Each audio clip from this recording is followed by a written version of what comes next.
The KT-LCD5 is a display that I got with a 1000 watt AW eBike kit on Amazon, but it exists out in the wild.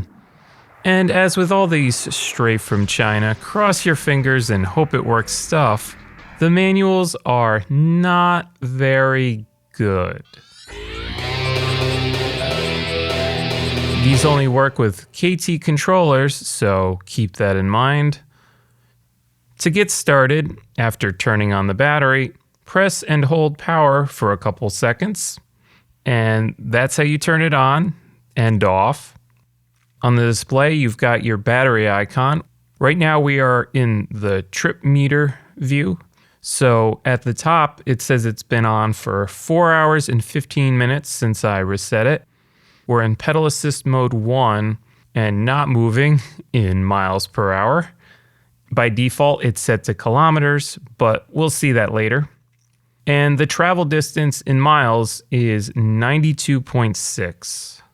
The display has been on for more than 5 seconds, so we are going to hold up and down buttons at the same time until it starts flashing and press power to reset the trip meter. Pressing power again goes to the master odometer, so we see at the top that I've put 16 hours and 48 minutes on this motor and traveled 359.1 miles.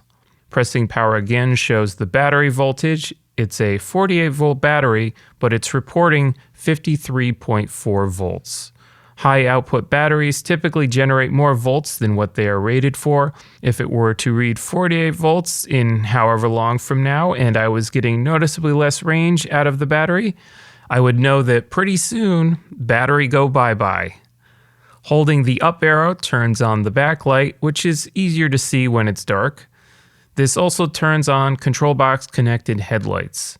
I don't have any cables for headlights, but there is a high likelihood that if I opened up my case, there would be a place to solder connectors. If you're not moving and hold the down button, it turns on the walking person mode. If you have to get off and push, the bike goes 3 miles per hour, not 9 miles per hour. That's just because the wheel is free spinning. If you do the same thing while moving, it enters cruise mode, which is debatably useless, but I guess not as much as an e-bike air conditioner or radio. And the difference between the two is with walking mode, you have to hold down the button or it'll stop doing, moving on its own. And with cruise, you don't have to hold down the button for it to keep working, and you hit the brakes to turn it off. Okay, now pedal assist. You have levels 1, 2, 3, 4, 5. And that does not affect the throttle, so you can still give it the gun in pedal assist 1. Additionally, you might be pleased to learn that there is a pedal assist 0, so you can have everything on, but not be using the motor. You'll notice that we have a AVS indicator now, and it says 7.4 miles per hour. That is the average speed of our current journey, making the wheel just spin in the air. And MXX is the max speed during this current journey.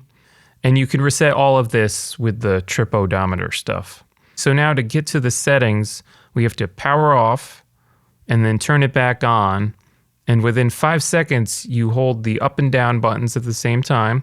So this menu can't be accessed if it's been on for more than 5 seconds, which is good, but the wording in the manual is confusing, and it should say, within 5 seconds of powering on the LCD screen, hold the up and down buttons at the same time, blah, blah, blah, blah, blah. Because the way I read it, I thought you were supposed to hold the power button for 5 seconds, which just turns it off. MXX stands for Max Speed, and it's always in kilometers. Now, I had this set to 68, so I don't know why it's at 70, but this is the max speed the bike can theoretically reach. When I max it out to 72 kilometers an hour, or 42 miles per hour, I'm never going to get there. I don't know if it's a limitation in the controller box or the motor, but the weight of the bike combined with if I'm going downhill determines my top speed supplied by just the motor. With this build, if I'm not pedaling, it tops out at 32 miles per hour on a slight downhill. But really, it's more like 30 miles per hour on a flat. So your speed is only limited by the steepness of your hill. I don't think I've ever exceeded 38 miles per hour. And then pedaling also plays a role, so that can bump my top speed up a couple miles per hour. It's winter right now, so overheating or melting wires or popping fuses is unlikely to happen, but if it's 90 degrees out, I would be more reserved with my top speed, or at least how long I'm maxing out the throttle. Next is wheel diameter, that I assume is for calculating speed and distance. Like, of course, right? What else would it be for?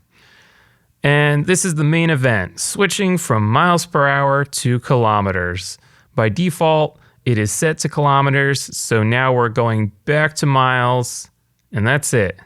You can keep cycling through by pressing the power button and hold the power button to get back to the home screen. Just some extra notes, we have a wiring diagram. Oh, how I wish the controller box came with a wiring diagram.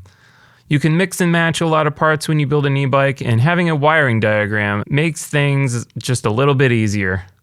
There are error codes. I bought a shamefully bad thumb throttle that I broke while installing it, and I got a throttle abnormality code because the signal wire wasn't connected, so that did help me deduce what was going on. Also, while I was trying to figure out how to get out of the menu for switching from kilometers to miles, I slipped into we'll call it an advanced menu mode, but it's basically full access to everything the controller is capable of doing.